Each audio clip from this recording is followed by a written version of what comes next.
everybody else ready? Other board members, you good? Everybody good? All right. Yeah, we're live. All right.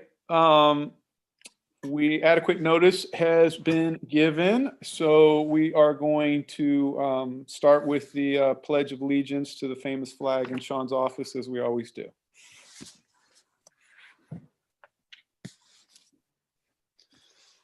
Oops. All right. I pledge allegiance to the flag, of the United United States of America and to the the republic for which it stands, one one nation, under under God, God, indivisible, with liberty and and justice for all.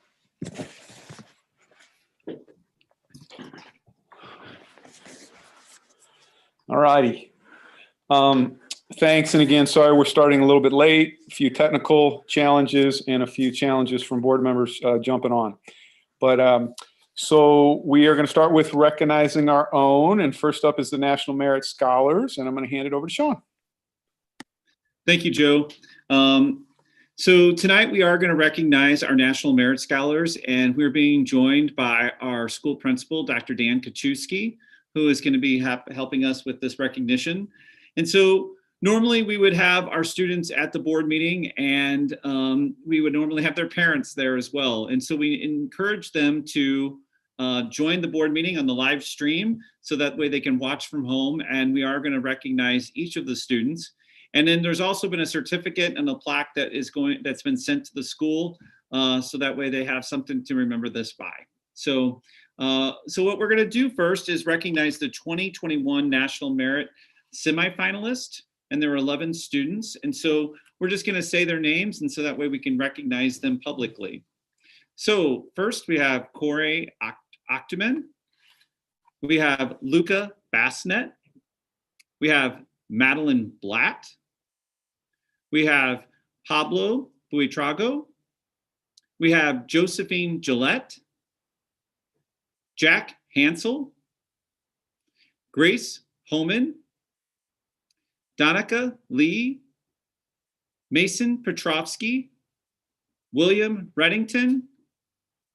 And Sada Robles Razik.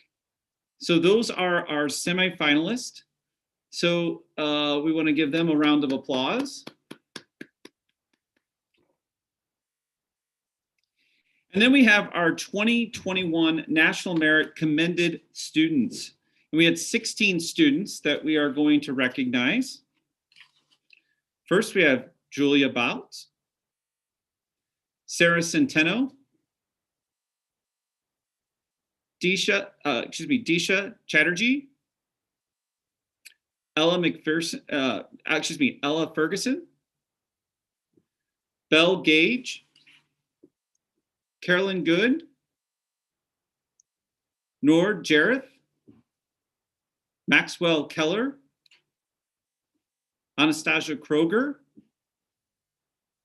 Rachel Liang, Amy Ma, Charlotte Rose McDonough,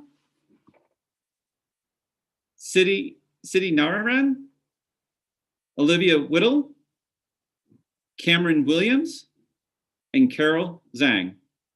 So let's give all of those students a round of applause. Dan, did you have anything that you want to add or anything that you want to say to the student?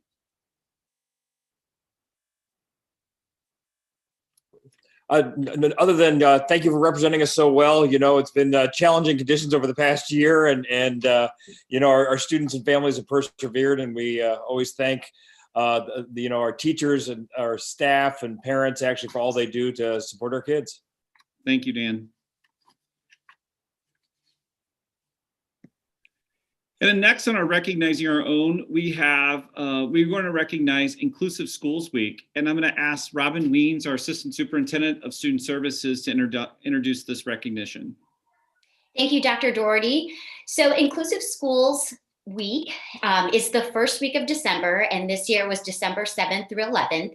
And this annual event was created by the Inclusive Schools Network and was created to celebrate the progress schools have made toward providing a quality education for our increasingly diverse student population and those students marginalized due to disability, gender, socioeconomic status, cultural heritage, language preference, and other factors. So before we move on to two of our student presenters, Dr. Doherty, I'd like to invite you to share the Inclusive Schools Week proclamation. Thank you. And I'm going to go ahead and read it because I really feel that this has some important information and language in it that is important for us to remember in thinking about creating an inclusive environment. This year's theme, A Time for Inclusion is Now, provides an opportunity to celebrate the journey of educators, students, parents, and community members who navigate to arrive at the destination of inclusive education. Working together, we can steer our schools and ultimately our society towards that place where all students belong and are successful. Inclusive Schools Week provides an opportunity for educators, students, and parents to discuss and initiate practices to continue to improve their goal of successfully educating all children. Whereas the School District of Clayton is committed to providing an environment in schools and classrooms that emphasize the importance of welcoming and educating all children, and whereas the School District of Clayton staff recognize that each child is unique, learns differently, and therefore learns better when teaching is tailored to their abilities and interests, and whereas the educators and families in the School District of Clayton work diligently to ensure that inclusion is an integral component of exemplary student achievement in our schools and classrooms. And whereas the School District of Clayton is committed to the practices and philosophies.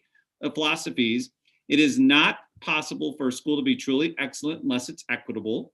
And it's not possible to be truly inclusive for some students unless we are inclusive of all students.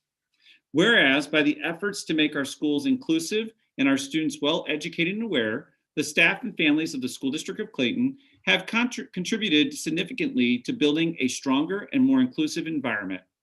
And whereas the staff and families of the School District of Clayton deserve to celebrate their successes and wish to reflect on how they might even further improve. And now, therefore, be it resolved by the School Board of Clayton, Missouri, that the board joins with the Inclusive Schools Week Network, schools, districts, and communities around the world in declaring the week of December 7th through the 11th, 2020 as Inclusive Schools Week, and encourages other institutions to do that as well. So I'm going to hand it back over to Dr. Weens, who's going to introduce our speakers. Great. Thank you, Dr. Doherty, for reading the proclamation with our community. I have two incredible families who are joining us tonight. I'd like to welcome the Blankenships, more specifically Hayden Blankenship, who's a 9th grader at CHS, and the McClendon family. Their son David is a 6th grader at Wydown.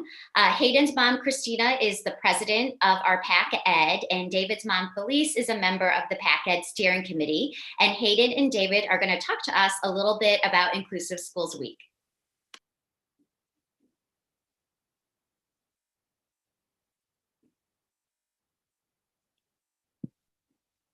Say hi, Hayden.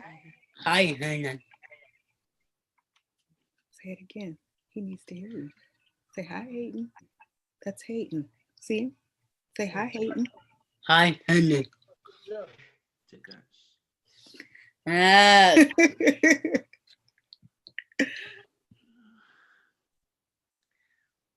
Are we ready to present, Davy? Oh, Davey already said hi, Hayden. He only wants the, what are you getting for in exchange for this meeting? Ice cream. Ice cream. Yeah, Right, so I'm on borrowed time. I got to show up with ice cream. Cone. Ice cream cone soon. That's really what he cares to talk about, if anyone really wants to know. Yeah. So Hayden, it's on you. Okay, here we go, buddy. Thank you for having us here. My name is Hayden Blankenship. I am a freshman at Clayton High School. The Inclusive Schools Network has designated December 7th through 11th as Inclusive Schools Week. Since 2001, this annual event has been held during the first full week of December to celebrate the progress schools are making toward providing a quality education for our increasingly diverse student population and those students marginalized due to disability, gender, socioeconomic status, cultural heritage, language preference, and other factors. There you go. This year's theme, The Time for Inclusion is Now, provides an opportunity to celebrate the journey of educators, students, parents, and community members to arrive at the destination of inclusive education. Working together, we can steer our schools and ultimately our society toward a place where all students belong and are successful. As this year has progressed, we have an unusual vantage point for understanding an even broader meaning of inclusion. You simply cannot and should not compartmentalize inclusion. All means all. On a worldwide basis, we have seen the true meaning of inclusion in the struggle for social justice. When we recognize the deep and yes, inclusive meaning of the inherent right of every individual to be equal in the eyes of society, the law, and in opportunities life offers, we can appreciate the movement to gain inclusion for students marginalized due to disability, gender, socioeconomic status, cultural heritage, language preference, and other factors. Inclusive Schools Week provides an opportunity to discuss and initiate practices to continue to pursue our goal of successfully educating all children. Please join us in continuing to celebrate Inclusive Schools Week. Check out the following. Inclusion Basics, online presentation provided by the Inclusive Schools Network, the PACAD Poster Contest, Essay Contest, and the PACAD Inclusion Awards. Please note that all contest and award nominations run from December 7th, 2020 to January 5th, 2021. An award ceremony date is to be determined. Thank you and have a good evening. I hope you all were able to hear that. Yes, we could hear it. Clap for him. Clap. David was clapping. Say bye, Hayden. Bye-bye, Hayden. Bye-bye. Say bye-bye. Bye-bye, Davy. Okay, let's go. Thank you, Hayden. Thanks, Davy. Yes. Say you're welcome. Welcome. I'm glad you could be here with us. I'm gonna go do the ice cream now, but thank you for having Bye-bye. us. Bye-bye. You're welcome. Thank you. Thank you for being part of this. Thank And you. as Hayden shared through his augmentative communication device, also referred to as his talker, I'd encourage folks to check out the PACAD website to learn more about the essay contest and poster contest and some of the other events they're hosting as part of the Inclusive Schools Week as they run through January 5th. Thank you, everyone. Thank you. Thank you, Robin, and thank you, Hayden and David and the Blankenship and McClendon family. That was awesome. And also certainly want to congratulate, on behalf of the board, these two families, but also these two brave individuals for showing up at a board meeting. That's impressive. And then also just want to say on behalf of the board, congrats to the National Merit folks too. Before we move into Dr. Doherty's Superintendent Communication.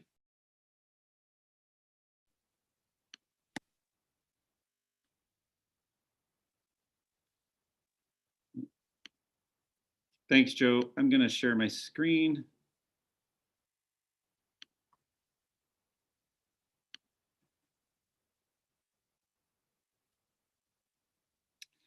So good evening, everyone. And tonight, what I want to do is kind of give an update about what's been happening with our district with our return to in-person learning, and then just give you some updates about some other things that are happening within the district. And so just want to remind everyone that we've had all grade levels back since November 9th. We've had a pre-K through 5 in their full schedule for 5 days. And then for 6 through 12, we've had a hybrid schedule where our students are going to school for half days. And the reason behind that is it allows us to have proper social distancing, but it allows our students to come to school each and every day. We've maintained our learning at home students, And we did allow families to we provided an option for them to have another learning at home if they opportunity for third quarter. And then we also gave families an opportunity to switch back to responsive learning. And so we collected that data and making those adjustments. We did notice that the majority of the families are returning back to responsive learning, which is good. We are continuing to monitor our own district data. We're looking at the number of quarantines and positive cases within our region. Within the region, but also within our local district. I will say that we have been very proud of our risk mitigation measures. We continue to do contact tracing, which is showing us that the transition is very minimal within the school setting.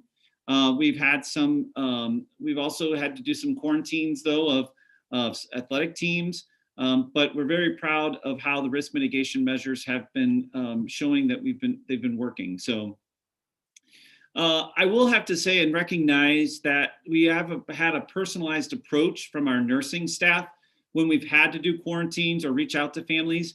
And I think this is very unique to Clayton because our nurse coordinator, Heather Chrisman, and as well as some of the other nurses have been making personal phone calls to our families because they know that this is kind of upsetting to get a phone call like that they have to quarantine.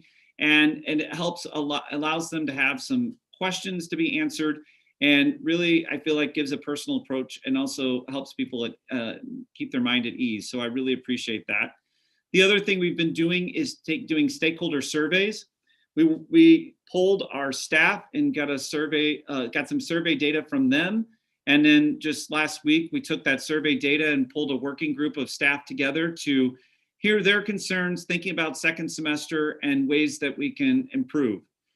We also have currently a thought exchange that is out for both our students and our parents. And we're going to use that data to inform some potential ways that we could change for the second semester.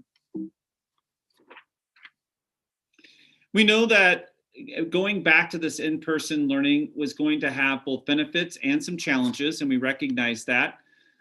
Some of the benefits I just want to point out is that I pulled some of these from the survey that we got from the staff, is that they really appreciate those daily interactions with the students. They're able to come each day. In other hybrid models, they may come maybe 2.5 days a week, but this allows our students to have consistency each day. Teachers have said that they've been able to be responsive to the students' needs in a different way than they're able to remotely. Students have shared their appreciation for being back, not only in talking to us, but also through their surveys. We have also we have gotten some responsive, the teachers are able to said they'd be able to provide responsive feedback to their students when they're in person. They've been able to do that remotely, but it does feel different and more instant when they're in class. Continuing to make strong connections and relationships when you're able to see the students. And then it also gives us better opportunities for check-ins on social emotional well-being of our students. And then it's also a step towards returning back to a full schedule. And I share that with you but I also want to say that our teachers did a tremendous job when it was remote learning and trying to build relationships and trying to maintain the learning. And they continue to do that as in learning at home teachers. But I think that there's been some true benefits of having our students back in the schools. There are challenges that we need to also be aware of, is that teachers are still concerned. They basically have been frontline workers, and they are feeling that they need a little more time for planning and, having, at the middle school and high school level, they're teaching twice the same lesson for the afternoon and the morning. And so they're also thinking about, they're just concerned. I mean, I think that's reality of coming into an environment with lots of people is concerning, but we have been putting the risk mitigation measures, and teachers have shared that they've appreciated those risk mitigation measures. The other thing is parents at the middle and high school want more time in schools. And so we started with this hybrid model, and we did it because we wanted to make sure we were doing everything possible to keep our kids safe. And one of the things that's been good is that we've been able to keep our kids 6 feet apart at all levels, but we've been able to minimize other quarantines because of those mitigation measures. If we have all the students back at the same time, that's really pulling back on the risk mitigation measures. Students have shared that they are concerned about their mental well-being, and they've shared that as part of the survey. As I started looking at that, this is stressful for them as well. And some of these years are very critical in terms of applying for college and making sure that they have the content. And so it sometimes is exhausting for them, and they're not able to socialize the way that they were previously. We're also continuing to work on leveraging technology in the best way possible. We've been very cognizant of providing teachers with the tools that they need to be successful, but we can always look at ways to improve on that. And so teachers gave us some feedback on that last week. We know we continue to make sure that we're looking out for the student and teachers' well-being. And then the other thing too is like making sure everyone's taking that collective responsibility for following the risk mitigation measures when they're not in school. I think one of the challenges we have is that as we move forward, there are people who have different beliefs, and we know that we're not going to make everyone happy with the decisions that we make. We know that some people want more time, some people want less time, some people are worried, some people are not worried. And so, when you work in a school district, you have so many different opinions, and we're not able to please every opinion, but we're trying our very best to do what we think is in the best interest of our students and staff. And then the other thing is sustainability. What we're doing right now is very different than what we've normally done in our teaching practices. And I think that we're able to learn some things from that and think about how we can grow. But as I was talking to one teacher, she was saying that, we're able to do what we're doing right now because it's a need to do this, but this isn't something that we can sustain for years to come. And so right now, even though we're feeling some pain in terms of some doing things differently, it's not something that you can sustain for many, many years or a long period of time. So we're being cognizant of that as well. For the second semester, the third quarter, we are starting on January 4th back with our teachers for a records day. January 5th through the 8th are going to be remote learning days, and we were intentional about doing that so we can build in time after the holidays to have contact tracing and to avoid some additional quarantines. What we're asking people to do is we can't control what people are going to do outside of the school day, but we're asking them to be cognizant that if they are have been exposed over the holidays, not to come to school, but we're building in time to be able to do some of that contact tracing, and we found that it was very beneficial after the Thanksgiving holiday. So we're returning on January 11th with in-person learning, and we're going to start with our current schedule that we're in, and we'll continue to look at ways that we can possibly add more time to that later on in the semester. But at this point, we're not going to take away a risk mitigation measure. We are going to continue with that as we start. We have had some teachers gave us some ideas about ways to do the live streaming and thinking about ways that we can improve that. And so we're trying to look at ways that we can implement that in terms of scheduling. And again, we're going to continue to monitor the situation for schedule changes later in the semester. And then we'll continue to implement the best mitigation measures we can possibly do to keep everyone safe in the schools. As I said earlier, we have been very proud of how there have been very low transmissions within our schools, but we still have cases where there are positive cases, and we do have to quarantine. And so we are keeping track of that data, and we feel that the data is showing there are, we're seeing that our risk mitigation measures are working, and we'll continue to monitor that, but we'll be as transparent as possible by reporting this each Friday. The one thing I think is, the other thing I want to just make sure that we are, that I share is that we're trying to be as intentional as possible about everything that we're doing. And so again, this is the first time we've gone through any of this, and we're trying to make the best decisions possible, but we're looking at, as I said, being intentional about risk mitigation. We're being intentional about our communication, making sure we're putting things out weekly and keeping people updated. We're very intentional about our supports for students, not only just academically, but the social emotional needs, and also some of those some of those needs in terms of like food and those things to just stay healthy. And so I've been very proud of how our district has been responsive to the needs of our students. And if there has been an issue, we have a system in place to make sure that we're addressing it. And so I think that, and also collecting data from our panorama to see what people need has been very helpful, and we're being intentional about that. We're intentional about the development of our schedules. As I said, we did it so that way we can have the best social distancing possible. And then also utilizing our resources as best possible in terms of human capital and some of the expenses for the measures we put in place. And we've had to spend money that we probably wouldn't have spent if we didn't have this issue with the pandemic. But I feel like we have been very thoughtful about our expenses and feeling that those expenses are paying dividends for us. And so fortunately, we are in a place where we're fiscally healthy, where we're able to have those funds available to make sure that we're putting everything in place and while maintaining a fiscally healthy school district.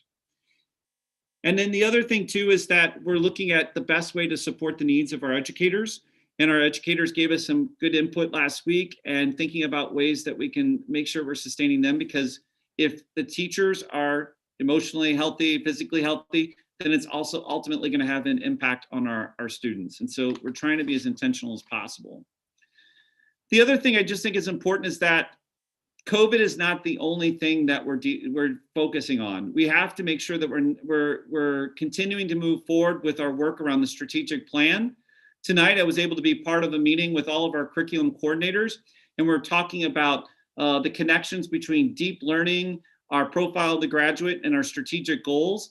And it is exciting to see that we're moving our work forward, even in the middle of all of this pandemic. Our communications department has a plan for communicating the positive stories that are happening within our schools. We've already started putting those on our website.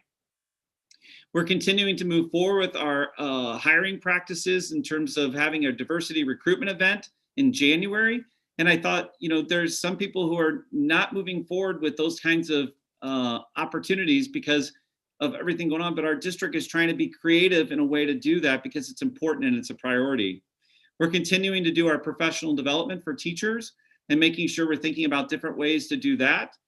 And then there's other just neat things that are happening within the district. Today, I got to be in one of our social studies classrooms at the high school, and they had an hour-long session with Nina Totenberg from NPR.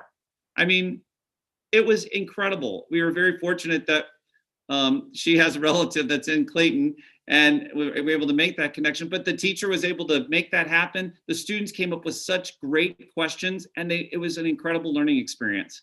And then we also have a project that's happening at one of our elementary schools where it's Hope for Haiti, where their students are thinking about ways that they can problem solve issues in the world and thinking about ways they can contribute to making change. So I share those stories with you because it's important to know that, yes, we can be inundated with everything COVID related, but we also are trying to look at how we can move forward in a positive way.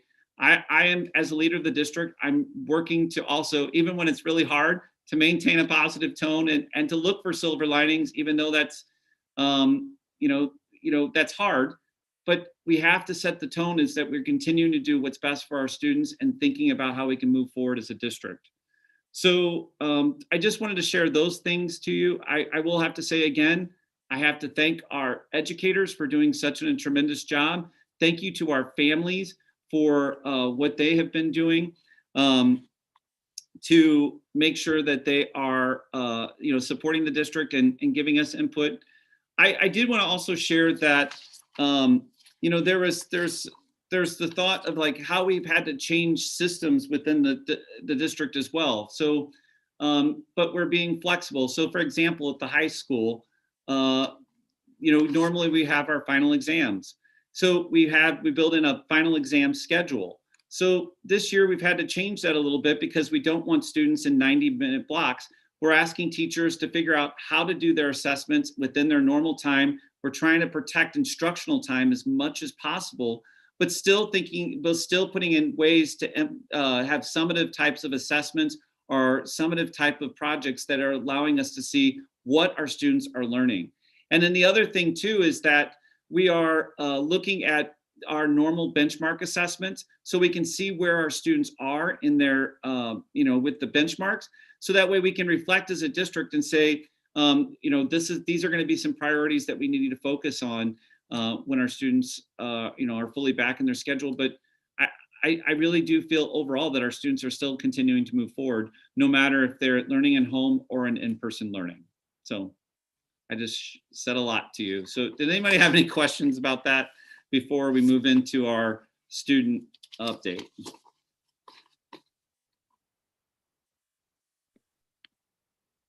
And maybe Sean, we just stop sharing your screen for a second so we can all see each other just in case. Thank you. I'll just go around the horn. Amy, you got any questions? Stacy? Oh, thank you. Stacy, any questions? I don't have any questions. I just want to say, Sean, thanks for all you're doing to help get us through this, and continuing to share those silver linings, I think is so important. And although you mentioned, this way of teaching is not sustainable, I do think there are some creative things, like you mentioned, that have come out of this that are worth sustaining. I think like final exams is one example of something that probably could have used some rethinking, and this kind of forced us into it. But I've seen other things with my own kids too. I mean, Down is having a play and a musical virtually this spring, and the kids are submitting video auditions. And so I've just been really impressed with everyone's creativity and, like you said, taking advantage of the silver lining. So thank you to everybody for making the best of it. Thanks, Stacy. David, any comments or questions? No? Okay. Thanks. Jason, any comments or questions? No. Okay. Thank Good job, you. Sean. Thanks. Caitlin, any comments or questions? No questions. Thank you to the administration. Thank you. Kim, any comments or questions? Okay. Thank you. Gary, any comments or questions? No, but I do, just as a parent of a high school student, have to echo what Stacy was saying about the rethinking of exams. And this time, I'm just glad that we have had an opportunity to think about some of these things, and appreciate all the hard work. It's not perfect ever or this semester, but appreciate everything that you all are doing to make all this happen. Thanks for that. Great. Thank you, Gary. And I would just say, Sean, to you and the whole staff, the administrators, the teachers, everybody, this is really, really difficult, and we appreciate how hard you are working. You guys are doing a Herculean task, and please know that the whole board appreciates it. You guys are doing a great job in a very, very challenging environment. Thank you. And I would encourage anyone that's watching the live feed is that if you a quick email or a handwritten card to a teacher just thanking them for what they're doing, it goes a long way. So awesome. Thanks. And I'm going to turn it over to Caitlin to see if she has a report. Yeah, so as students wrap up the first semester, here are a couple of updates. So finals took place at the end of last week and is continuing to this week. So with the new schedule, then teachers are exploring a couple of different options. Some of these options are having no finals, having a project-based final, and having a final within the 45-minute time period that's sometimes weighted as 10 to 20% of the grade as usual, or weighted like a regular test. And student feedback about this new final schedule has been generally positive. And however, since there wasn't a time blocked out for finals, some of the last large assignments that teachers were getting in before the end of the semester coincided with finals week. However, this year brings up a good time to take a look at the role that finals are playing in a college prep education, and looking forward, perhaps there could be some conversations around rethinking finals. As for in-person and online school, the format of school has been basically the same so far, and students are feeling more comfortable being in person because of the sanitation and quarantine efforts done by the school. As for some club achievements this past month, Science Olympiad is participating in their first competition of the year this weekend.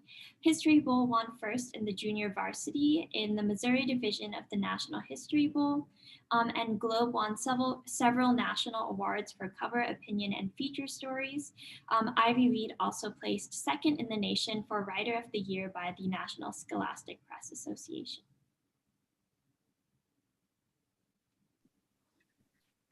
Thank you, Caitlin.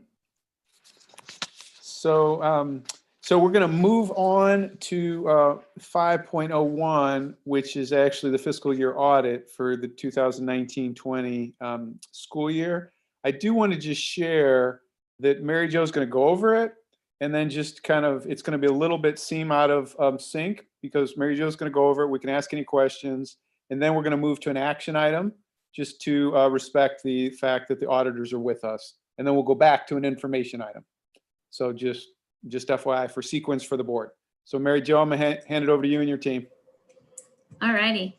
So thank you. And I will present Brian Wirtz and Allison Weems. They are our two auditors. Brian is the managing partner and partner of our audit from Kerber Eckenbreckel, and Allison is the manager on the audit. We did, as a requirement of board policy, meet with the audit committee, which consists of the board president, the board treasurer, the superintendent, me, two people from my office, the auditors, and then a resident. And it's supposed to be a person on the long-term financial planning committee. But since that committee has been kind of a little defunct the past couple of years, we've been using Rick Bliss, who was on it previously.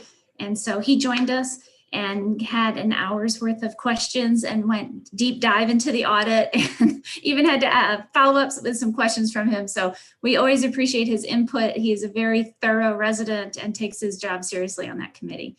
So with that being said, I don't know if at the end if Joe or Jason will have any comments on that meeting, but I will go ahead and let Brian present. I also want to publicly thank Brent Bell and Adrian Loff, who are the two people who really do the majority of the work on this and spent a lot of time on the audit this year, especially with everything being, a lot of it being virtual at the beginning. So they did a great job. So I'm going to share my screen for the presentation and Brian will present.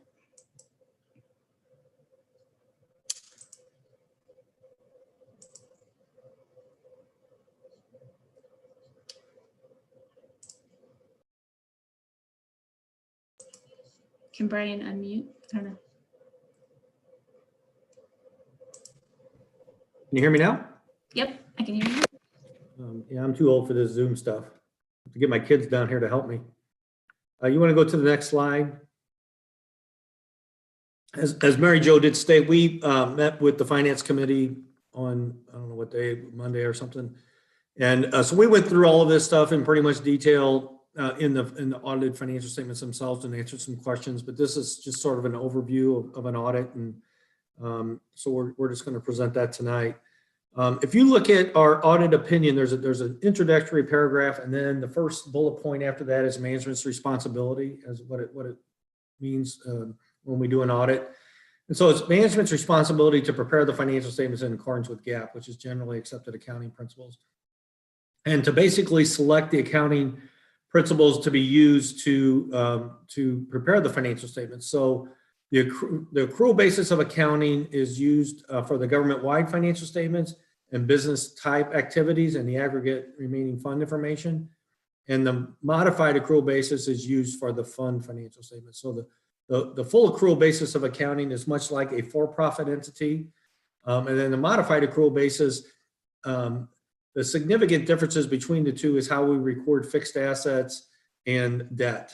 You know, when we issue debt, it's revenue in the fund financial statements. It's a liability on the government-wide financial statements. And fixed assets the same way. When we purchase a fixed asset for fund financial statements, it's an expense, and for the government-wide financial statements, it's capitalized and depreciated. And then also within the financial statements, there's a reconciliation between the two, how we get from the modified accrual fund financial statements to the full accrual government-wide financial statements. The other piece of this that is responsibility of management is to maintain an internal control structure to safeguard the assets of the district, and to also make sure that there's not a material misstatement in the financial statements. So that's part of the internal control structure. And we can't be a part of that. So if management were to rely on us to find a misstatement in the financial statements, we would be then considered a part of the internal control structure of the district and would no longer be independent. So, so then our responsibility is to take those financial statements prepared by management and determine the fair presentation. In our opinion, we talk about we do not give absolute assurance that there's not a material misstatement in the financial statements. And the reason we say that is because we don't review 100% of the transactions. We're allowed to sample transactions and get certain coverages and extrapolate errors, but we do not test 100% of the transactions. The other thing, as it relates to internal controls, which is in our responsibilities, a part of the opinion, is we review the internal controls of the district. We may test internal controls of the district, but we do not give an opinion on the controls. And then I also like to talk about fraud as it relates to the audit. We will interview employees and management of the district and ask if they're aware of any fraud that might exist and what would they do if they encountered such a thing, who they would report it to. And then if they mention anything to us that we feel like needs to be extrapolated into our audit and procedures performed, we will do that. Also, if we're doing our audit procedures and something comes to our attention that appears that it could be fraud, we're required to extend our audit procedures for that as well. But we're not required to develop audit procedures to detect fraud. So I think that's important. Our audit is performed in accordance with generally accepted auditing standards, government auditing standards. We did issue an unmodified opinion this year, which is the best opinion the district can get. So based on our audit, the financial statements are free of a material misstatement. If we had any weaknesses in internal controls that were detected as a result of our audit, we'd be required to disclose those. So we're happy to report that there was no material weaknesses noted in the internal control or the financial reporting, and we didn't note any instances of non-compliance with laws, regulations, contracts, or grants.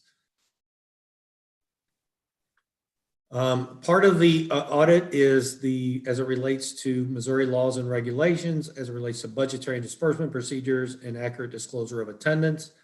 That part of the audit is performed in accordance with attestation standards established by the AICPA, and we gave an unmodified opinion on those as well.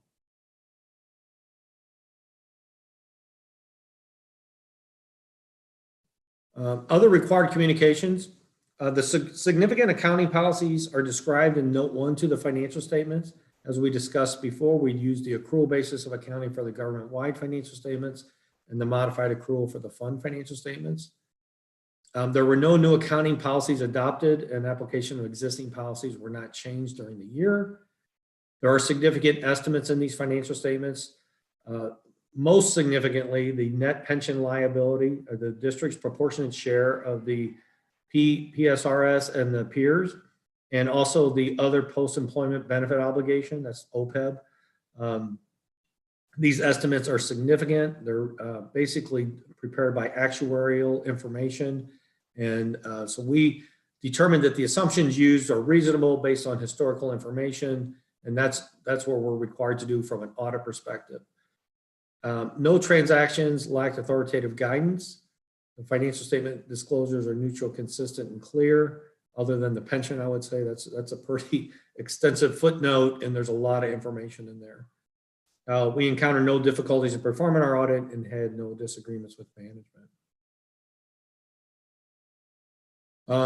If we had any audit adjustments as a result of our audit, we'd be required to disclose those to you. We had no financial statement misstatements detected during our audit. We received a management representation letter from management dated December the 9th, which is also the date of our opinion. That date is significant because that is the date that we'd be required if there was any subsequent events or commitments or contingencies that changed from June 30th through December 9th. We're required to review those and determine if there's a disclosure that's required or even an adjustment to the financial statements. Anything that happens after that date, we're not required to review. And the management rep letter also basically says that management provided us with all the financial information we asked for. They didn't withhold any information. They gave us the board minutes. They made us aware of any contingent liabilities or subsequent events. If management had any other consultations with any other independent auditors or accountants during the year, we'd be required to disclose that to you as well. To our knowledge, there were no such consultations. Then just to follow up, we'll even include Mary Jo in our appreciation, and Brent Bell and everybody else that cooperated and helped us get to this point. COVID's been kind of weird, even from an audit perspective, where we get to clients when we can. We do a lot of stuff as we're doing now virtually. So it's been a challenge for everybody, and we appreciate everybody's help in getting us here. So if anyone has any questions, we'd be happy to answer them. Or get Rick to answer them, maybe. Yeah, maybe. Thank you. We appreciate it, Brian. We appreciate it, Mary Jo. So I'm just going to go ask you if folks have questions, but maybe Jason, I'll start with you since you were part of the audit committee, if you had any questions or comments. I don't have any questions at all. I think it was really good listening to Rick, because from an outsider's perspective, him reading it and then the questions that he had were really good, clarifying questions, and it made me realize how sometimes I assume everyone should get it when they read it, but that's only because I'm engaged throughout the whole year. Watching this process take place. So it was just good watching Rick, good watching Mary Jo answer those questions, and as well as the audit team. So good job, guys. I have no comments. It's crystal clear to me. Thank you, Jason. Yep. Gary, any questions or comments? No, thank you. Great, thanks. Kim, any questions or comments? Thank you. Caitlin, any questions or comments? Thank you. David, any questions or comments? No. Thank you. Stacy, questions or comments? Thank you. Amy, questions, comments? All right. And again, I just want to say also, having been part of the audit committee meeting, it was Rick did ask a lot of very detailed and kind of exhaustive questions, which were good. And thank you to the audit team and Mary Jo for, and Brent for answering all of them. I thought it was a good, and to Jason's point, it was interesting to watch somebody who's not in it ask literally about 55 minutes of questions straight. So thanks to everybody. I think you guys did a great job, right? And even with very, very, very detailed questions. So we are going to then move to our action item, which is actually an approval of the audit. So Gary, will you read the action item, please? All right, 5.01, I move that the Board of Education approve the fiscal year 2019-2020 Independent Auditor's Report of the financial statements and federal and state programs as submitted. Second. All right, it's been moved and seconded. Any other comments or questions? All right, all in favor? Aye. Aye. Aye. Any opposed? All right, it passes unanimously. Thank you all. We appreciate it. Thanks, Brian and Allison. Thanks for having us. Everybody stay safe. Thanks. So again, as I said, we're jumping around a little bit just to honor the fact that we didn't want to have the auditors have to stay on for our whole meeting. So we're moving to an information item. And the information item is a little bit of a different information item. It's one that I'm going to speak to, which is just board candidate filing. So right now, we have two people who have filed, our incumbents, Amy Rubin and Jason Wilson. So congratulations to you both for refiling for another term. Just a reminder for the public, the filing opened yesterday. So yesterday was the first day, Tuesday, that somebody could file. And it goes all the way until January the 18th. Oh, I'm sorry, January the 19th, excuse me, Tuesday, January the 19th at 5 o'clock. And so the deal is between 8 and 5, somebody can come and sign up. But what we do ask is, and this is as much for the public, that if somebody wants to come and sign up, they should call or email Sandy Manchella to make an appointment, just to kind of honor COVID precautions. And of course, when the district is closed for the holidays, you can't sign up. So hopefully that's obvious, but you can't any day that the school is not in session because of the December holidays. That's not a day that you could, including weekends, that somebody could come and sign up. So I think that's really all there is to say about that. There's not really a lot more. Just again, a reminder. Well, it's an information item, so I'll go around and ask if anybody has any questions or comments, but just honor that it's an information item. So I'm gonna start with you, Amy. Any comments or questions? No, but thank you for the reminder. Stacy, any comments or questions? Thanks. David, any comments or questions? No. Okay, thank you. Jason, any comments or questions? No. Thanks. Caitlin, any comments or questions? Kim, thank you. Gary, any comments or questions? No, thanks, Joe. Okay, thanks. All right, so then we're going to move on to the strategic plan update, and I'm going to hand it over to Sean and the team to give us an update.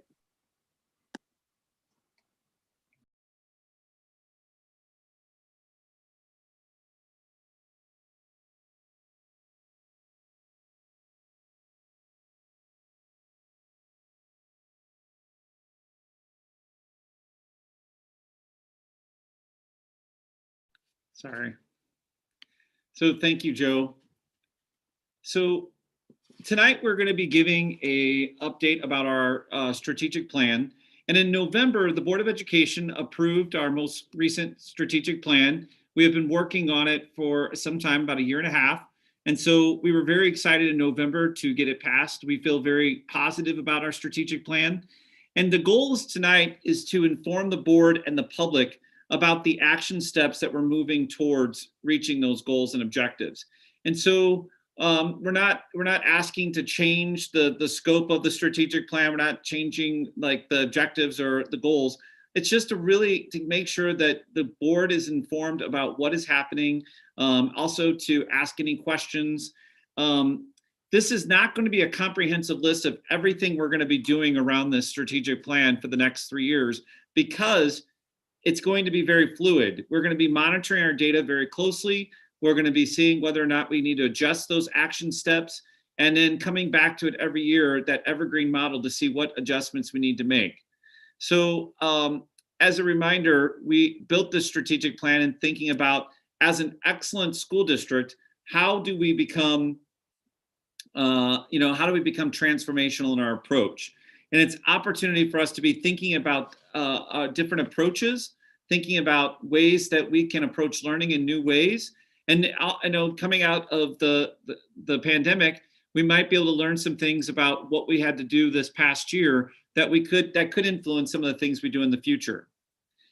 And as I shared to you when we approved the Board of Education, when the board approved the strategic plan, is that there are certain givens as part of the work that we do within the district. And those givens are high academic achievement, making sure we have high quality staff, and that we're being fiscally responsible. And so those are going to be things that we're going to continue doing and continuing to measure. But we also are going to develop goals that are going to cause us to be aspirational, thinking about making sure that we're being learner-centered, thinking about ways that we can make sure that the learners are not just our students, but they are our teachers and our staff as well, parents as well. Thinking about different innovative approaches, and then making sure we have that equity focus as part of it. I wanted just to point out to the board is that if you go to our website now, you'll see that we do have our new strategic plan up on the website, and we do have an introductory video that is on there as well. to kind of explain the strategic plan. And then our strategic plan, as well as our profile of the graduate, is all part of this part of the website. So just wanted to point that out for both the board and for the public. Again, the other thing is that we were very thoughtful about starting with the end in mind, and that was developing the profile of the graduate. And what I would say about this is that we have been very thoughtful about getting input from the community and looking at the needs for our students and thinking about how do we develop good humans and give them the skills that are going to help them be successful beyond their years. One of the things I think it'll be important to do is put in a system for getting input from our graduates after they're finished and making sure that they are giving us back input about, like, how did we do? So that way it could potentially influence our profile and the work we're doing as our strategic plan. The catchphrase for our strategic plan, of the tagline, is a place for everyone to grow as learners in head and heart. And so we are going tonight to give you an update about each of those goals and talk to you about how we're currently putting things in place to actualize those goals. And we're going to have very fortunate to have our team who is going to be joining us from central office to go over that. And so we have Tony and Cameron and Robin who are going to talk about goal 1. And again, they're going to give an update around some of the action steps that are pertaining to goal 1. We'll go into goal 2. We'll go through this presentation and see if people have questions. So I ask that you take notes if you have any questions pertaining to these. So I'm going to turn it over to our team, Tony, Robin, and Cameron.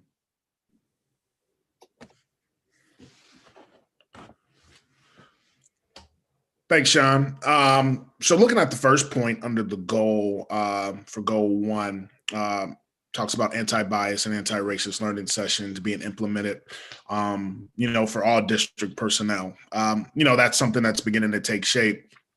We actually just had a big development session with a lot of our staff last night with over 100 staff in there. And as we continue, especially working with, our district equity committee that's composed of different faculty within the district as well, we're just getting that off the ground, kind of creating a robust system of professional development throughout the district moving forward. So there are, embedded times within each development day that we have within each building, as well as having a district focus, that stems from the top and kind of trickles on down.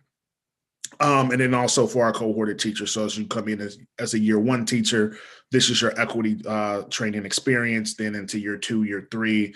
And as you get into those tenure years, having a track of equity training and development that takes place, so that once you're in the district for so much time, you've been through so much, and there's a robust system that continues to keep flowing. Then also looking at kind of some district equity coaching that's been happening, with different district leaders and personnel within the district, kind of, on a level of consulting.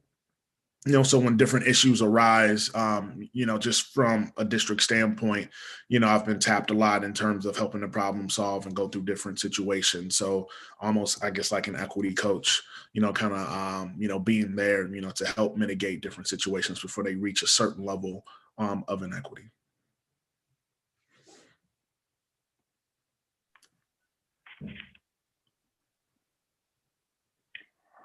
All right. Thank you, Cameron. So some of the other things that the Office of Student Services has been working on has been interviewing practicum students from the WashU Brown School of Social Work. And last week, Mr. Poole and I were able to select a practicum student who will start with us second semester to support our work and efforts around equity and inclusion. We also have worked hard to increase our collaboration with the SSD leadership team and have recently started meeting regularly with the PACED steering committee, some of whom were with us during the Recognizing Our Own. And then lastly, I recently finished our audit of district-wide restorative practices, and I will be taking the next few weeks to make some decisions related to some fine-tuning adjustments to what we have been doing, And we'll be making some decisions related to professional development for our building leadership teams moving forward. Great, thank you, Robin. Some of the information from Human Resources. One of the things that we've done this year is we've adjusted the hiring timeline, and we've done that to have it better align our job postings with the advertisement and the promotion of the Diversity Recruitment and Networking Fair.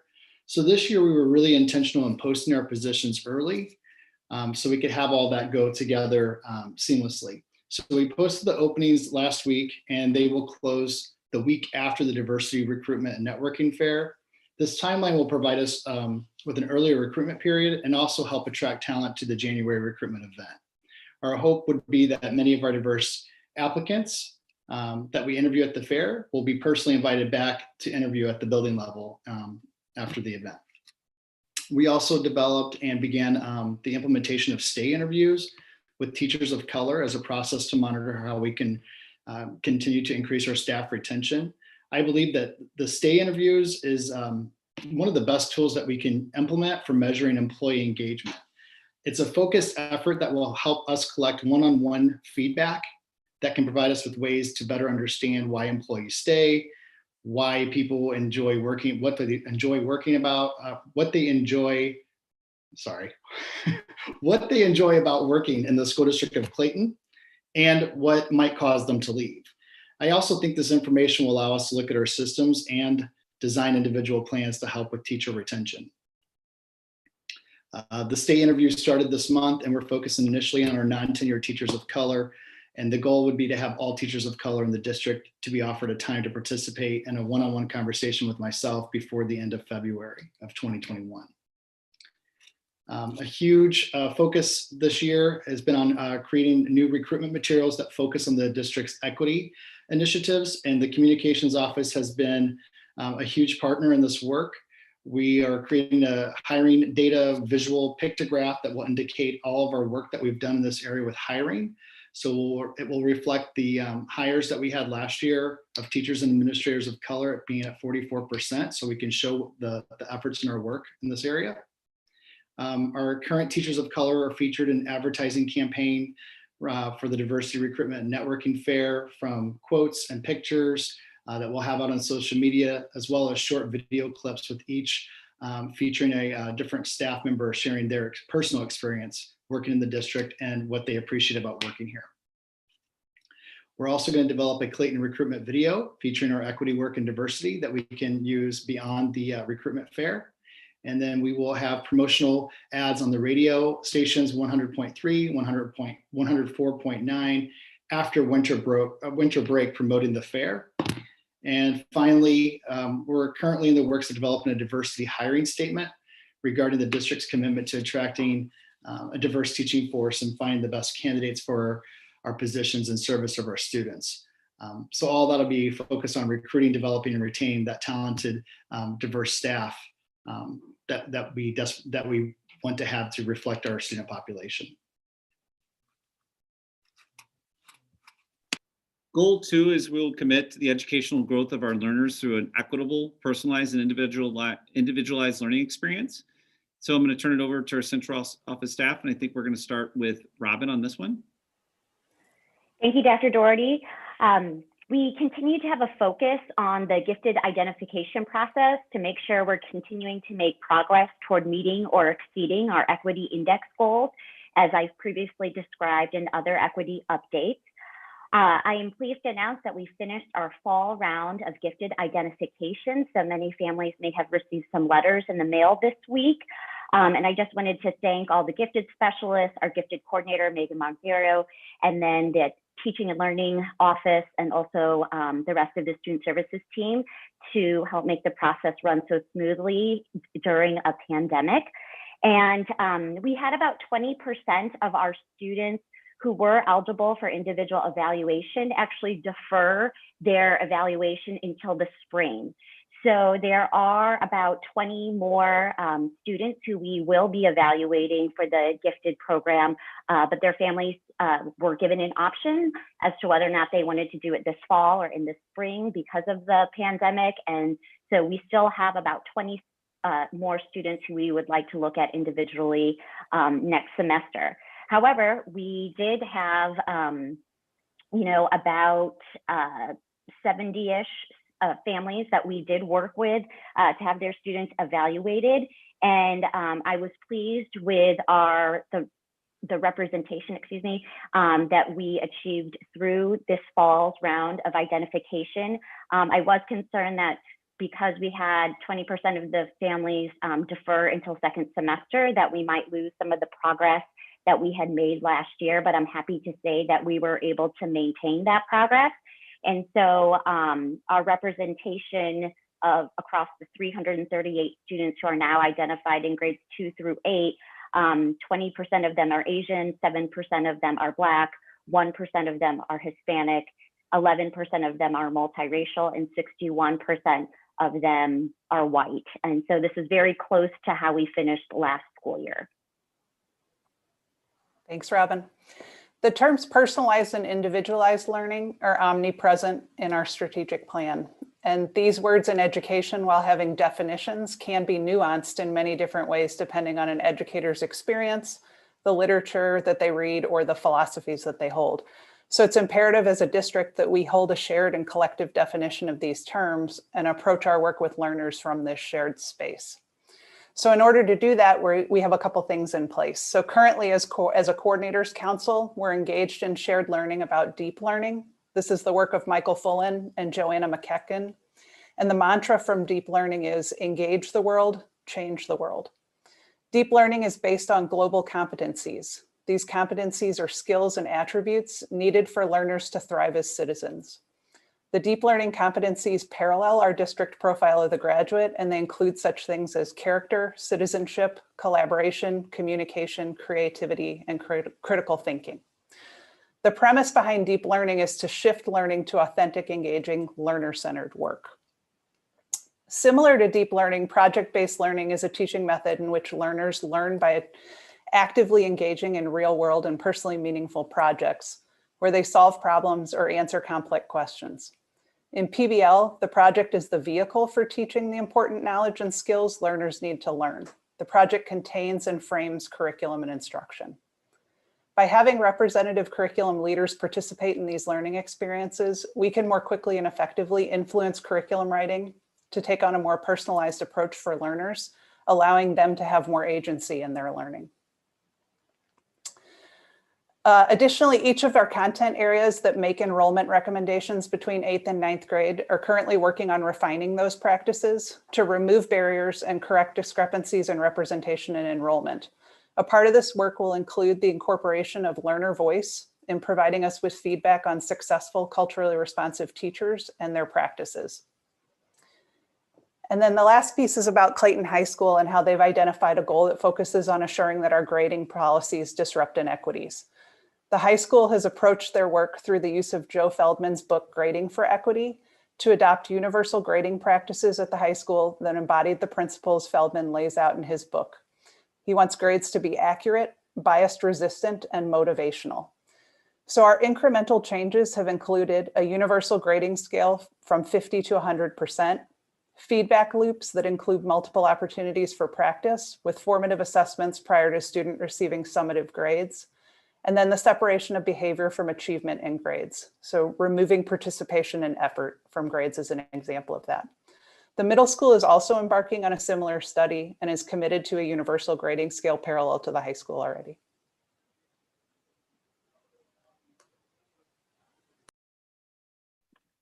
So in our last goal is goal 3, and we'll be dedicated to the personal growth of our learners and their social, emotional, and physical well-being.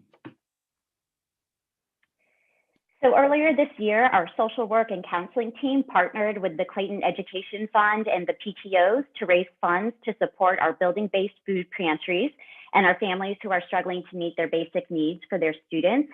And through those collaborative efforts, we were able to raise over $9,000 to help restock our pantries and help families get some of the basic things that they need. Also, this fall semester, our counselors, nurses, social workers, and several of our partner staff from SSD received additional training in how to conduct suicide risk assessments through the CHADS Coalition. And then this week, several of us participated in a training on how to support students who are facing anxiety. Also, the Office of Student Services, we continue to secure memorandums of understanding with different community-based organizations that address things such as suicide prevention, counseling needs for high trauma experiences, and healthy relationships.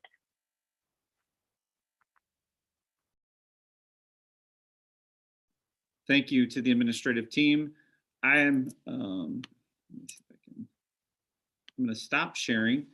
And again, when we wanted to make sure that the board was hearing some of the steps that we were taking towards the achievement of these goals. And again, this is not a comprehensive list of what we're doing. It's our current reality. And so I wanted to see if you had any questions that we could clarify for you, or anything that you were just wondering about as part of some of the things we shared tonight. Thank you, Sean, and thank you, Cameron, and thank you, Robin, and thank you, Milena, and thank you, Tony. So let us see, board members, if you have any questions. So I'm going to start with Amy. Any questions or comments?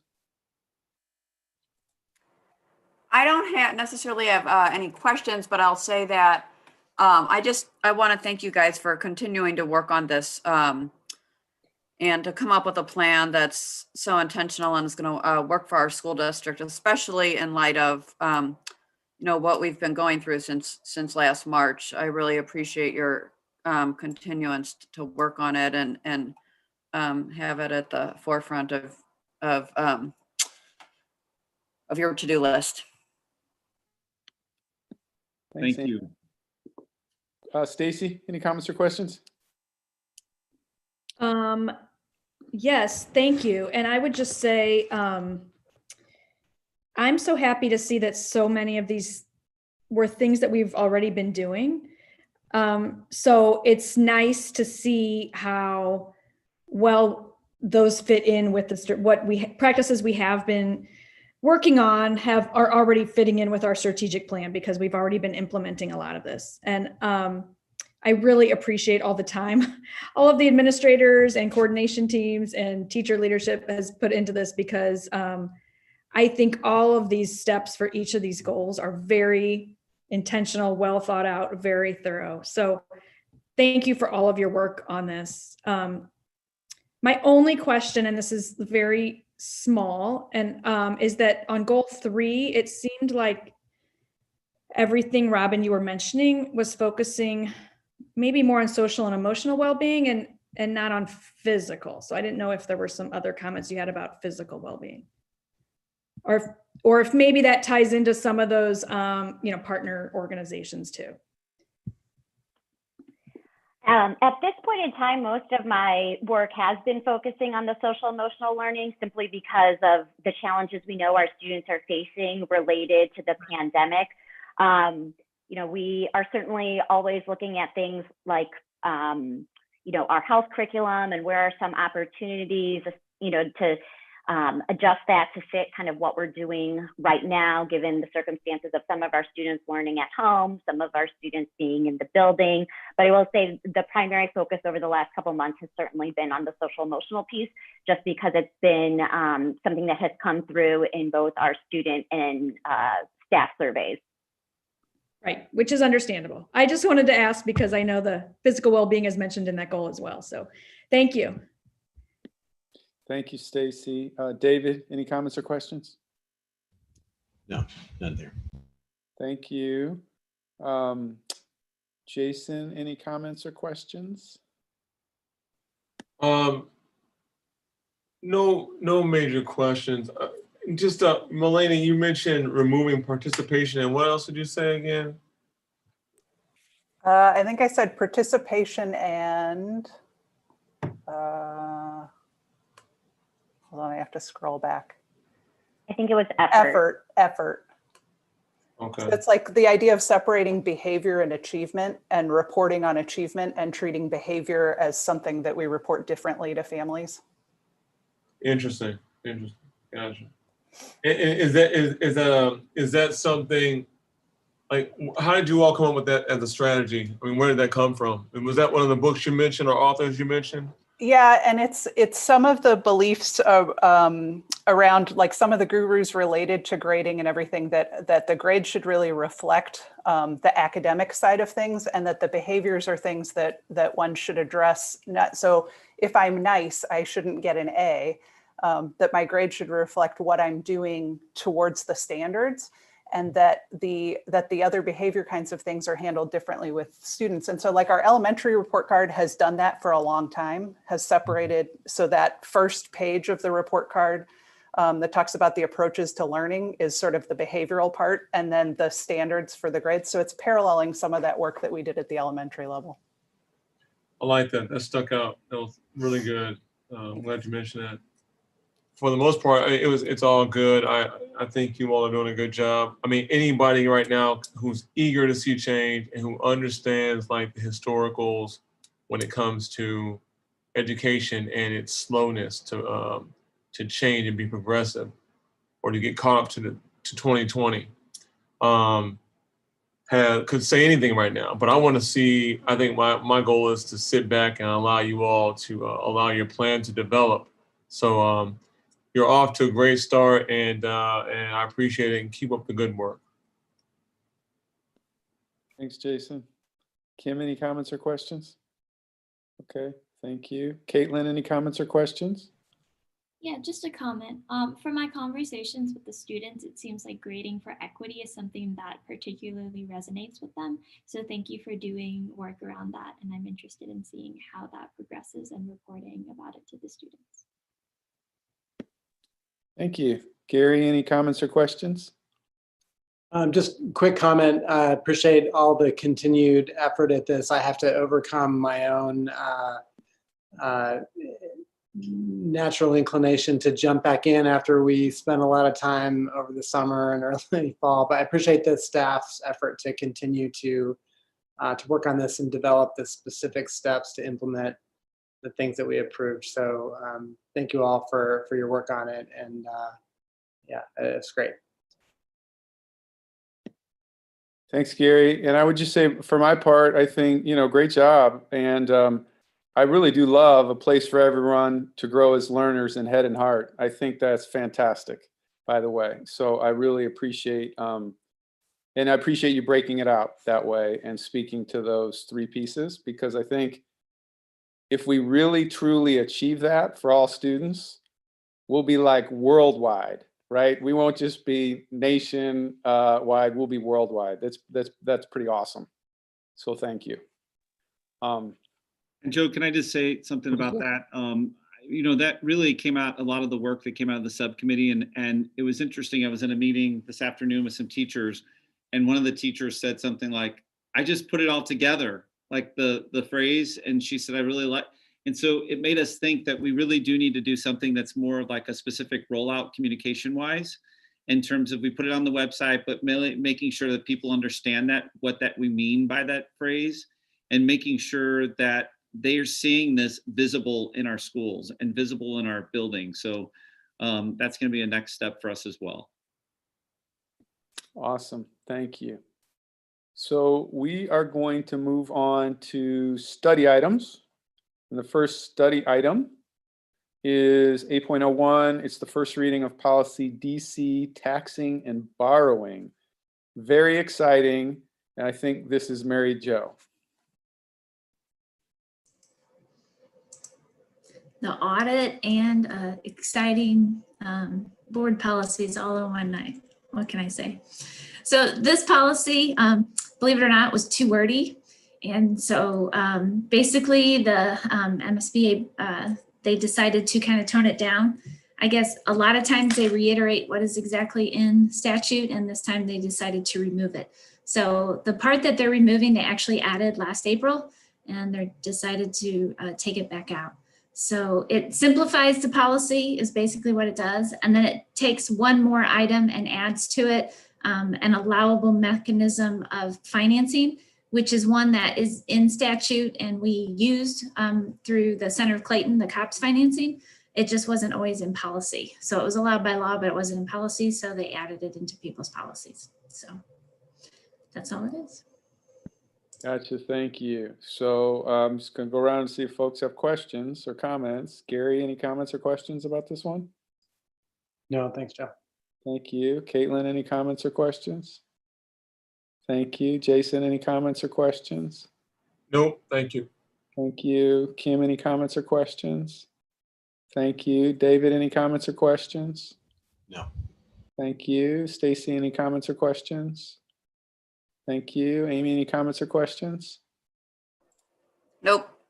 Okay, thank you. And I don't have any comments or questions either, so thank you. So I think, Mary Jo, you're up for the second one, which is the first reading of policy EF, food service management.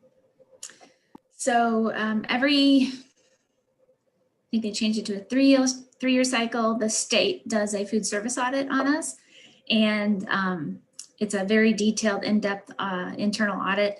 And they noticed that our policy for the discrimination disclosure does not align with the USDA's required language for discrimination disclosure. And the odd thing is the USDA changed it literally a month after we adopted the policy. So we called MSBA because we're like, you gave us this policy, why doesn't it agree? And that's what happened. So this is just updating it. We needed to do this kind of timely because they won't remove the finding from the audit unless they can tell that the board is addressing this. So by doing this tonight, they won't write us up for it. So. All right, thank you. So just going to go around again. Amy, any comments or questions on this one? No, did you guys get what I sent you guys Yes. earlier? So that's really my only comments or little edits to that I wrote into that that I redlined on the actual policy. Do I need to go to publicly say what those edits were? Well, was it on? Was it? I was gonna say I didn't see it. Was it on the part that I changed, or was it on a different part of the policy? Was it on the highlighted yellow section? Yeah. We are not allowed to change that. That is a federal required language. So if we don't have it exactly worded like that, then we'll be out of compliance.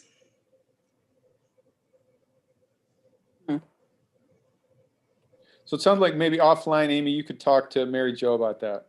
Okay. Because this is the first reading. Okay. Right? If you could send me the email, Amy, I can look at it. Okay, I'll do it. Thanks. Stacy, any comments or questions? Thank you. David, any comments or questions? Thank you. Kim, any comments or questions? Thank you. Jason, any comments or questions? No. Thank you. Caitlin, any comments or questions? Thank you. Gary, any comments or questions? No. Thank you. And I don't have any comments or questions either. Thank you, Mary Jo.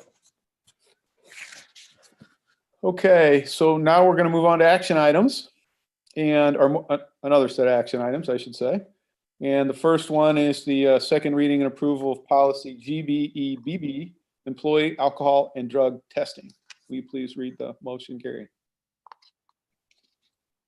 I would, except I just closed the wrong tab. So give me a second here. I've got all kinds of technological problems tonight. Sorry, guys.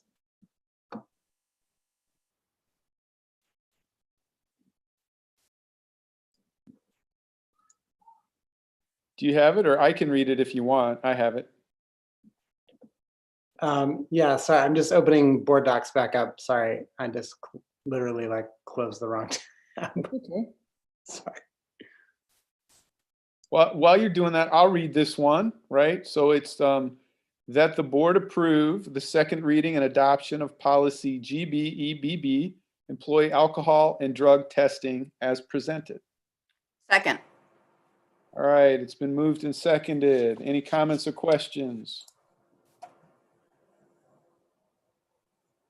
All right, all in favor? Aye. Aye. Aye.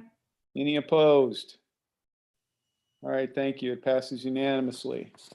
So we are moving on then to the next one, which is 9.02, the second reading and approval of policy GCBA, professional staff compensation. Go ahead, Gary. All right, 9.02, I move that the board approve the second reading and adoption of GCBA professional staff compensation as submitted. Second. All right, it's been moved and seconded. Any comments or questions? All righty, all in favor? Aye. Aye. Any opposed? All right, it passes unanimously. All right, we're now moving on to the 10.01, which is the consent agenda. Go ahead, Gary. 10.01, I move that the Board of Education approve the consent agenda for agenda items 10.02 through 10.07.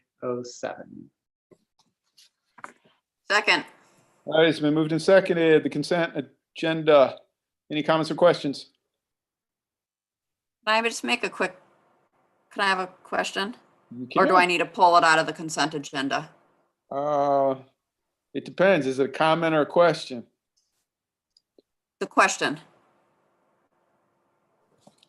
You could, it depends. Yeah, you can go ahead. Ask your question. Well, on the surplus property, I'm just wondering, remind me, and I know we've talked about this before, is there a way that the old computers, I guess we can't donate them to our students, any of our students that might need computers? Unfortunately, no. State statute requires that everything be put out to bid or thrown away. So you cannot donate it to individual people. Okay. Okay, thanks. All right, any other comments or questions? All right, all in favor? Aye. Aye. Any opposed? All right, it passes unanimously, and just want to note that there's a donation. Mr. Gary Berger donated $500 for the Merrimack Elementary School Food Pantry, so we're thankful for that donation. All right, we are moving on to the financials. So 11.01, the financials for October. 11.01, I move that the Board of Education approve the payment of current expenditures and investments for October 2020 as presented. Second. All right, it's been moved and seconded. Any questions or comments? All righty, all in favor? Aye. Aye. Aye. Any opposed? All right, it passes unanimously. So we're moving on to 11.02, which is the financials for November 2020. 11.02, I move that the Board of Education approve the payment of current expenditures and investments for November 2020 as presented. Second. Okay, it's been moved and seconded. Any comments or questions about the November financials? All righty, all in favor? Aye. Aye. Any opposed? Okay, passes unanimously. All right, we are moving on to public comment. Sean, Chris, do we have any public comment tonight? There is no public comment tonight. Okay, thank you. Then we are moving actually now on to board communications. Does anybody have a committee or board communication to report?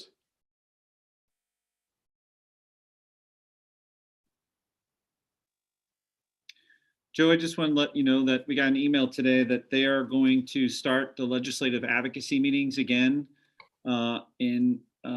right after the new year, and we will have, those will be Zoom. So we will be sending, and anybody can participate. So once the dates are set, we'll let everyone know about that. That's great, thank you. Yeah, I've been wondering about those. Good to know. Any other board communications? I have one real quick if others don't have one. So Amy, and Amy can add to this, but Amy and I had a conversation last week with the search consultants. And so I just wanted to give you a quick update of what we heard. So because of course the position for the superintendent closed last week, which is why we had part of why we had the conversation. So there were 22 kind of bona fide applicants. So I want everybody to hear that. There were kind of local and regional and national folks. They were, you know, represented different, gender and race diversity. And I think our search consultants feel very good about the candidate pool, and that it's very strong, and that they will then take those 22, right? We don't want to know who those 22 are, because remember, some people applied with confidence, right? So it's not appropriate for us to ask who those 22 are. However, they're going to bring us the finalists, right? And a recommendation that the finalists they bring us, right? We all need to, actually myself included, I haven't done it yet, I need to do it still, send our confidentiality agreement, if you will, to Sandy, just to agree that we're not going to release, because on January 6th, we're gonna get the finalists. We're gonna see videos of them. We're gonna know who they are. And again, all those folks, we need to maintain their confidentiality.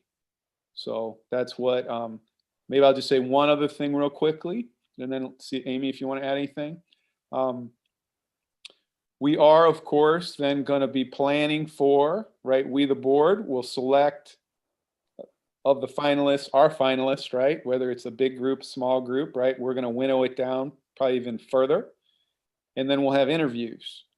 And as a part of those interviews, we will all have the opportunity to participate and ask questions. But soon, the search consultants will send us a SurveyMonkey document that will ask us to select among, kind of prioritize among which kinds of questions we want to ask the prospective candidates, the prospective superintendent candidates. And just a reminder that, of course, there'll be a process. And if my question is, what's your favorite color? Of course, it's not going to be that one, but just as an example, and we had 4 candidates, I will ask every time for all 4 people, what's your favorite color? And if Gary's is, what's your favorite animal? He'll ask all 4 times, what's your favorite animal? That's the way that works. That's so anyways, but it'll be more sophisticated than that. I just want to give you a slight preview of coming attractions. So maybe I'll just pause there. I'm sorry. Amy, do you want to add anything? No, I'll just, you crack me up. I'll just add that, yeah, Judy and Jeanette were super excited about the candidates, and they were really confident that our new superintendent was among the 22 that had applied. So that was good to hear that we had such a qualified and diverse pool of candidates. So I'm excited to get to see them on January the 6th. Awesome. You can still apply. Yeah. Any folks have any questions just before we move on from that? Any questions about that? Go ahead, Gary. What's the timing on that survey mechanism to submit questions, or that process? Do we know that yet, or is that? Yeah, their hope is that they're going to get it out on Friday. Oh, so okay. 2 days from today, that they're going to. So that's their hope. I mean, if not that, very soon. And again, we'll all give our input, and then it'll be kind of this weighted list, right, of which questions we ask. And remember, we're a team, right? So you might not get all your questions, right? I mean, because it's going to be kind of prioritized and then weighted, and divided by 7, if you will. Any other questions or about that?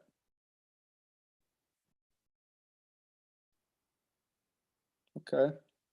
Any other board communication?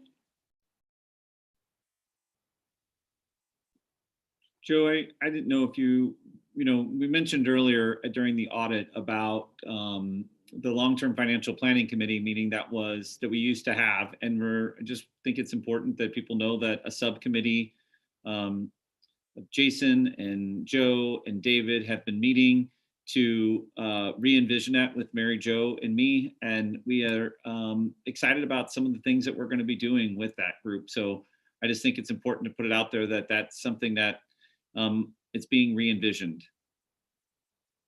Yeah, thank you, Sean. It's thank you for mentioning that, because I think that I'm excited.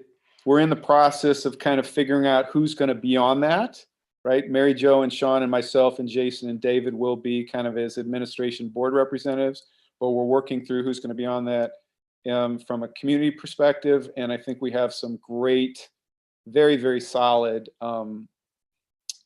prospects, if you will, right? So I think that's good. Good news.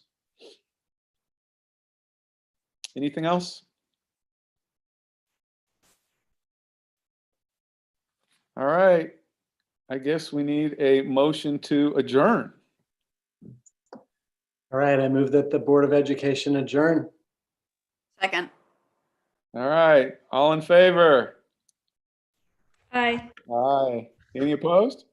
All right, we're adjourned. Thank you all. Take care. Yes.